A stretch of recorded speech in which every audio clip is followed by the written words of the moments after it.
Syedalun Komandan Korem 011 Lilawangsa, Kolonel Infanteri Bayu Permana memimpin upacara ziarah nasional di Taman Makam Pahlawan Blangpanyang, Kecamatan Muara Satu, Luk Sumawe pada Selasa 4 Oktober 2022.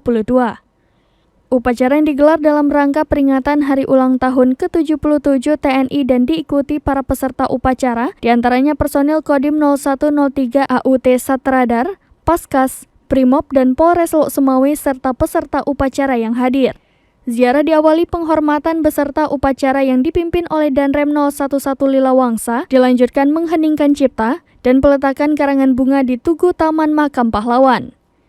Danrem Bayu Permana mengatakan, ziarah yang dilakukan bertepatan dalam rangka peringatan Hari Ulang Tahun TNI ke-77 sebagai wujud penghargaan dan penghormatan terhadap jasa para pahlawan yang telah berkorban demi kemerdekaan negara Indonesia. Menurutnya, kegiatan ini bukan sekedar untuk memperingati hari kebesaran semata, akan tetapi pentingnya meneladani sifat-sifat para pahlawan yang ikhlas rela berkorban demi bangsa dan negara. Sebab, kata Danrem alumni lulusan Akmil 94 itu, bangsa yang besar dan hebat adalah bangsa yang menghormati jasa-jasa para pahlawannya. Pada peringatan HUT TNI ke-77 tahun 2022 saat ini, Korem 011 Lilawangsa mengadakan berbagai rangkaian kegiatan, salah satunya ziarah dan jalan santai pada Sabtu 8 Oktober 2022 nanti.